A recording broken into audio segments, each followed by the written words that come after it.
یہ اس طرح کے جو ہے ہتھ کنڈوں سے کہ وہ میرے ساتھ سینکڑوں کی تعداد میں وکیل کھڑے ہیں، اس کے باوجود وہ یہ دکھانے کی کوشش کر رہے ہیں کہ وہ مجھے کہیں باہر سے گرفتار کر رہے تھے. تو یہ کوئی اخلاقی طریقے سے اس کو دیکھا جائے یا قانونی اور آئینی یا بحیثیت اس ملک کے اداروں کی، یہ کسی طریقے سے اس کو جسٹیفائی نہیں کیا جا سکتا. جس طریقے سے وہ مجھے گرفتار کر رہے تھے اور جس ہتھ کنڈوں کے ذریعے جس طرح ایک سازشی اقدامات کرا کے وہ مجھے گرفتار کر رہے تھے، تو یہ کسی کے لیے بھی قابل قبول نہیں تھا. سمی صاحبہ، بنیادی مسئلہ کیا ہے؟ اور خاص طور پر اب جو بلوچستان کے اندر ہم دیکھ رہے ہیں کہ ایک انریسٹ ہے، ایک بے چینی وہاں پر نظر آ رہی ہے. پھر وہ جو لاشوں کا معاملہ تھا، آپ کا کیا خیال ہے کہ یہ کون سی لاشیں تھیں جو سرکاری گاڑیوں میں لائی گئی، انہیں رات کی تاریکی میں دفنایا گیا، وہاں پر تابوت کے ٹوٹے بھی پڑے ہوئے تھے؟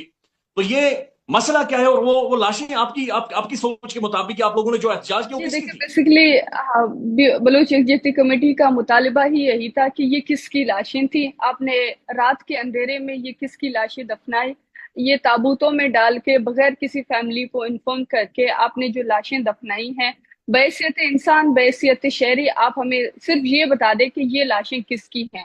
اور یہ مسئلہ یہاں تک نہیں ہے. جو جعفر ایکسپریس وے کا واقعہ ہوا تھا اس کے بعد ریاست کی طرف سے یہ کلیم کیا جا رہا تھا کہ یہ ان لوگوں کی ہیں جنہوں نے یہ جو ہے اٹیک کیا تھا جعفر ایکسپریس وے پہ. لیکن ہم چونکہ بلوچستان میں رہ رہے ہیں، ہم وہاں پہ ہمیں گراؤنڈ ریالٹیز کا اندازہ ہے اور ہمیں بہت سی چیزوں کا اندیشہ بھی ہے، خدشہ بھی ہے کہ کیونکہ ماضی میں جب بھی اس طرح کے بڑے حملے یا واقعات ہوئے ان میں ہمیشہ اس کے بعد جو پہلے سے اسٹیٹ کی کسٹڈی میں تھے، جو جبری طور پر گمشدہ افراد تھے، ان کو مار کر ان کو فیک انکاؤنٹر میں قتل کر دیا جاتا تھا اور یہ کلیم کیا جاتا تھا کہ یہ دہشت گرد تھے تو ان کو مار دیا جاتا ہے. تو بیسکلی یہ معاملہ خود ایک انتہائی تشویشناک اور ایک کمپلیکس معاملہ ہے. تو اس کو سمجھنے کی بہت زیادہ ضرورت ہے. صرف یہ ایک بیانیہ جو بنایا گیا ہے کہ یہ جو جعفر ایکسپریس وے میں جن لوگوں نے جو حملہ کیا تھا یہ صرف ان کی لاشیں، اور بلوچ یکجہتی کمیٹی نے ان لاشوں کو لینے کے لیے یہ احتجاج کیا. اس میں جو پیچھے کی جو ایک بیک گراؤنڈ ہے اس کو سمجھنے کی ضرورت ہے کہ بلوچستان میں جو لاشوں کا معاملہ ہے وہ ہے کیا. یہ معاملہ ہے کہ ہر بار جب بھی اس طرح کے بڑے بڑے واقعات ہوتے ہیں تو بلوچستان میں درجنوں کی تعداد میں ہمیں ان لوگوں کی لاشیں ملتی ہیں جو پہلے سے جبری طور پر لاپتہ ہیں. ان میں اس طرح کے کئی واقعات ہیں جن کو میں یہ ثابت کر سکتی ہوں. ہمارے پاس زنیرہ قیوم جو کہ ایک 12 سالی چھوٹی بچی ہے جو کہ اپنے والد کی بازیابی کے لیے احتجاج کر رہی تھی، جو کہ سڑکوں پر تھی.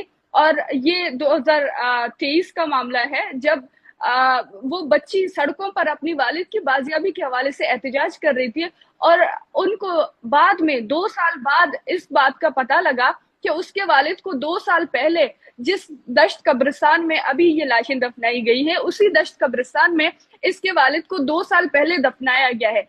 تو یہ بچی جو اپنے والد کی واپسی سلامتی کی آس لگائے بیٹھی ہوئی تھی، یہ بچی جو اپنی والد کی بازیابی کا مطالبہ کر رہی تھی، اس کے والد کو 2 سال پہلے دشت قبرستان میں جعلی مقابلے میں مار کر قتل کر دیا گیا تھا، جو کہ ریاست کی کسٹڈی میں تھی، جن کو جبری طور پر گمشدہ کیا گیا تھا.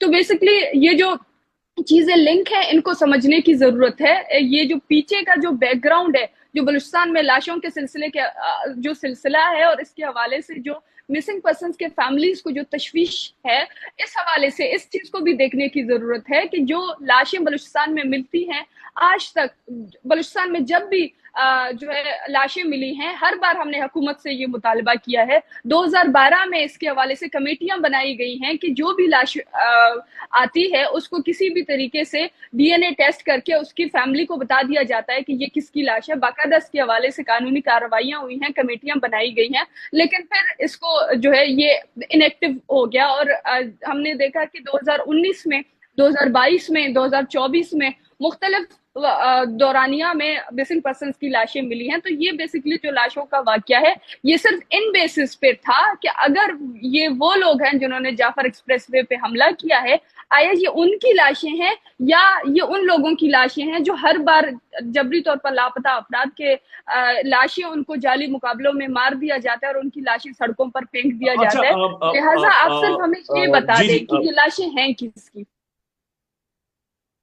سمی بلوچ صاحب، اب اس کے اوپر D G I S P R صاحب کا ایک موقف تھا، میں وہ آپ کے سامنے رکھوں گا. انہوں نے کہا کہ کمیشن موجود ہے وہاں پر، اب بندے بتائیں. اتنے زیادہ بندے جو مسنگ تھے وہ ان کے بارے میں بہت ساری اور بھی حقائق انہوں نے بتائے ہیں.